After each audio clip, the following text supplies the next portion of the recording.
رمضان کے مہینے کی ہم قدر کر لیں، رمضان صحیح معنی میں گزاریں، اور خاص کر کے جو کچھ گناہ ہیں اس گناہوں سے بچنے کی کوشش کریں جو میں ہر جگہ کہتا ہوں، ہر جگہ لوگوں سے کہتا ہوں۔ غیبتوں سے بچو، چغلیوں سے بچو، حسد سے بچو، بغض سے بچو، ریاکاری سے بچو، دغابازی سے بچو، دھوکے سے بچو، بدماشی سے بچو، عیاری سے بچو، دکان میں جھوٹ بول کر مال بیچنے سے بچو، اور کسی کے مال کو کھانے سے بچو، زمین کو ہڑپ کرنے سے بچو، وراثت کے مال کو کھانے سے بچو، کسی کی عزت کے دھجیاں اڑانے سے بچو، کسی کے چادر کو پھاڑنے سے بچو، کسی کی عزت کے تار تار کرنے سے بچو، ماؤں کے دلوں کو توڑنے سے بچو، باپ کی عزت اتارنے سے بچو، باپ کے دل کو توڑنے سے بچو، ماں کے دل کو زخمی کرنے سے بچو، اور کسی کی عزت کی دھجیاں اڑانے سے بچو۔ اور یہ زمین پر کب تک کھلواڑ ہوتا رہے گا؟ اس زمین پر کب تک سرکشی کرتے رہو گے؟ اس زمین پر کب تک بدماشی کرتے رہو گے؟ اس زمین پر کب تک دھوکے بازی کرتے رہو گے؟ اس زمین پر کب تک عیاری کرتے رہو گے؟ اچھے سے اچھے، بڑے سے بڑے طاقتور دنیا سے چلے گئے، بس سے بڑے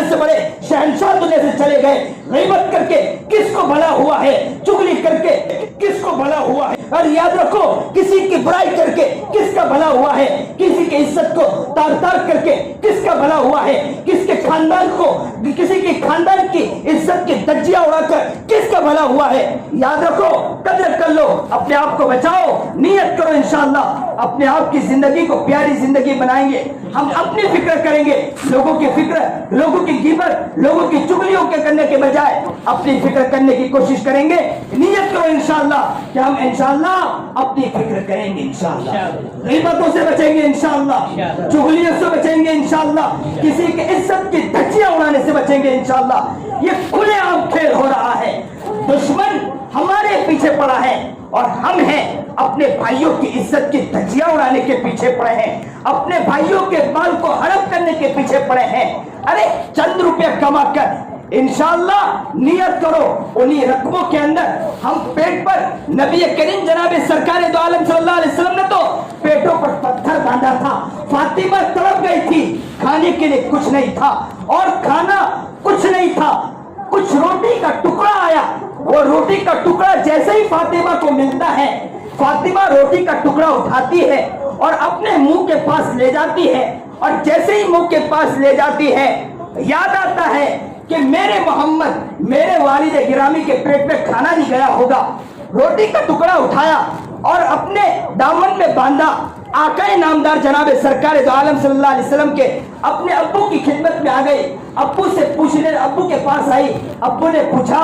کہ بیٹی کیوں آئی ہو؟ فاطمہ نے کہا ابو روٹی کا ٹکڑا آیا تھا، پیٹ میں کھانا نہیں گیا، مجھے دل میں خیال آیا، میں جیسے ہی وہ روٹی کا ٹکڑا اٹھاتی ہوں میں اپنے منہ کے پاس لے جاتی ہوں، میرے دل میں خیال آیا کہ ہو سکتا ہے ابو کے پیٹ میں بھی کھانا نہیں گیا ہوگا، میں اس لیے دوڑ کر آپ کے پاس آ گئی ہوں۔ باپ کی آنکھوں سے آنسو نکل گئے اور کہا میری جان قربان ہو اللہ پر، کیا بتلاؤں بیٹی، کئی دن گزر گئے، میرے پیٹ میں کھانا نہیں گیا ہے، کیا بتلاؤں تجھے؟ اللہ اکبر کبیرہ۔ لوگوں ہم سود پر تو رقمیں لے لیتے ہیں، ہم سود پر تو رقمیں، ہم بیاج پر تو رقمیں لے لیتے ہیں، ذرا سوچو آقا نامدار جناب سرکار دو عالم صلی اللہ علیہ وسلم اور اس فاطمہ کے بارے میں سوچو کہ وہ فاطمہ کے پاس ہم جائیں گے اور ان کے پاس اللہ کے رسول نے کہا میری بیٹی فاطمہ نے قربانی اٹھائی، تم ذرا اپنی طرف تو دیکھو اور میری فاطمہ کو تو دیکھو۔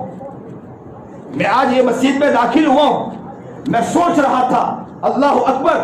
ہم دکانوں کے اندر بیٹھ کر گرمیوں میں مال تو بیچ دیتے ہیں، لیکن اللہ کا کتنا بڑا احسان ہم پر کہ مسجد کے اندر اے سی کے اندر ہمیں بٹھایا ہے، رب کا کتنا بڑا احسان ہے۔ لوگوں یہ تو بہت اچھا ہے کہ ہم ان ٹھنڈی گرمیوں کے اندر ٹھنڈی میں آ کر اے سی میں نماز پڑھ لیتے ہیں، ذرا آقا نامدار جناب سرکار دو عالم صلی اللہ علیہ وسلم کے بارے میں سوچو کہ جمعہ میں کافی پہلے نکل جاتے تھے گھر سے اور مسجد میں آ جاتے تھے، صحابہ کافی پہلے نکل جاتے تھے، ہمیں تو دکانوں میں مال بیچنے سے فرصت کہاں ملتی کہ جمعہ میں پہلے سے آ کر بیٹھ جائے۔ وہ آقا نامدار جناب سرکار دو عالم صلی اللہ علیہ وسلم مسجد میں آ جاتے تھے، پسینے میں شرابور ہیں، تب تب پسینہ بہ رہا ہے اور پسینے پر پسینہ بہ رہا ہے، لیکن آقا نامدار نماز میں ایسا